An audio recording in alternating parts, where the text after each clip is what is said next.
All right, let's talk a little bit about brand new bees, such as that girl, and an overwintered bee, such as that one right there. A lot of hair loss on an old bee. Brand new bee is going to be much brighter in color. Hair all over her. These bees are new. That bee that just landed is an older aged bee. These are older aged bees. There's a brand new bee. January 17th, I believe it was, Grant and I filmed. Bees were on a brood build-up cycle in January. A lot of those bees have emerged. That's these new field force of bees. As you can tell, these bees are coming in with pollen. So if you got 8 bees coming in, 5, 6 of them's got pollen. That's a pollen flow. Elm, maple, and cedar. The elm is more than likely that bright yellow to the dull orange. The cedar will be a fluorescent greenish, and the maple will be a orangish yellowish also, I believe.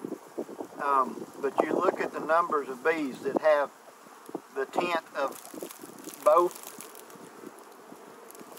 They're in a pollen flow. That is bringing our spring buildup. That's bringing these new bees.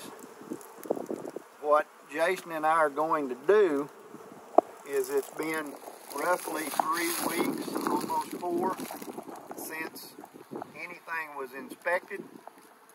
A lot of people in my area here in central Arkansas are reporting drones, either capped, walking in the hive, and some are telling me that the drones are out actually flying on the warm days. I believe it. Geographically, your bees are where they're at, and I feel like they're exactly where they should be for the end of February. Earliest swarm that I've had on location here was March the 2nd. It was 74 degrees that day. They came out of the box somewhere in the mid-60s, but it was that large built-up hive, and you have 1 or 2 or 4 that get ready to swarm earlier than the rest.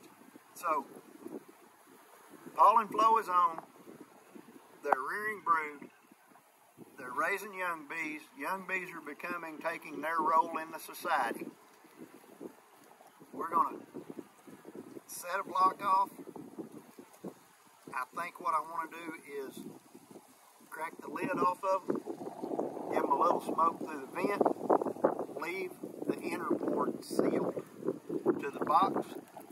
We're going to break the box between the deep and the mid, drag it back, raise it up, see how far these bees along. You know, are they pushed down? Do they have her pushed down back into the deep? Are they laying up drone brood between frames? We're going to know that when we look. If they are, we're going to sacrifice some drone brood, but we also know they'll have more appropriated elsewhere on the frames. So let's get right into that. We're going to roll a little bit of beautiful bee footage, have a little bit of fun, but we need to know where these bees are right now, because that's going to set a timeline for locating queens, keeping them where we want them, set up our equipment, get ready to make these splits that's coming. And as we all know, overpopulation in a hive, if it happens, it does happen quickly, that sets up for the swarms. So lots of protein going in, the pollen. Nectar will follow that. Probably pre-nectar flow, you're going to have all your swarming and your splits done, you hope. And then set yourself up to collect nectar to make honey. So let's take a look in this dude.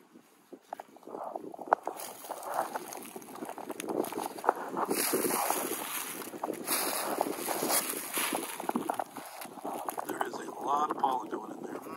Pollen flow. Pollen flow is on. Making them bees.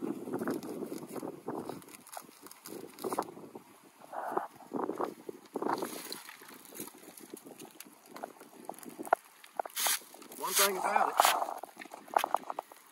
we're 56 degrees, a 10 to 15 mile an hour wind northwest. It's cold, the wind's cold.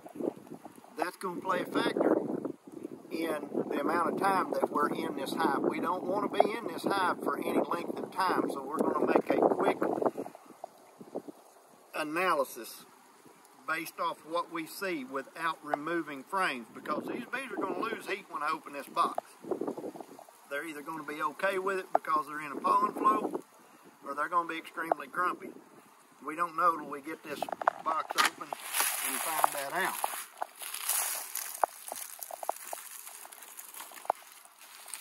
But I can tell you one thing, the box is loaded with a population of bees. Right here is a prime example of what the bees will allow in a hive. That's just a wood roach. He is a roach. He's a wood roach. He's taking advantage of the courtesy of these bees that are allowing him to stay in here. You've seen that one bouncing. They know he's here. Right there's another one. They tend to allow that. If that was a hive beetle, they would be all over him.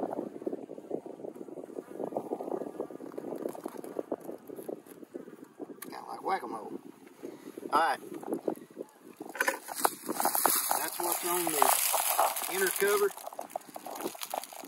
A couple pests that, no harm. They will not cause this colony problems. We're warm enough. We've been sitting in the sun that propolis is fairly pliable. You can tell they put that in their vent hole. You can tell here where they've chewed some to get a little extra air. They'll seal it if they don't want it. 3/8 space. These bees have had plenty of honey stored all winter. I have not put winter patty up here for them. They don't seem to be aggressive. The temperature is suitable as far as they're concerned, but we have to remember, they're controlling the temp in this box as best they can. With all these bees being up here, that temperature is good in the hive, or all those, right there's a new bee. She's relatively a new girl. That temperature in the hive is relatively nice. So they're up here patrolling. So, Jason, if you'll move around here with me, please. We're going to crack this box and see what we got. And the great thing is, we've got probably till 3 before this weather goes the other way. Here's a new girl. Before the heat, the sun's right in here on these bees, and their propolis that we won't mess with will reseal. So they know we're here. We're going to open them up. Do a little inspection. First thing I'm going to do is set this where it's not blowing right into my face. I'm going to blow it on Jason. How about that? Are you getting plenty of smoke? I'm good. Alright. Crack the box. Twist the box so we're not hung to a frame up front or in the back. Drag the box back. Tilt the box. Now, here's what I immediately see.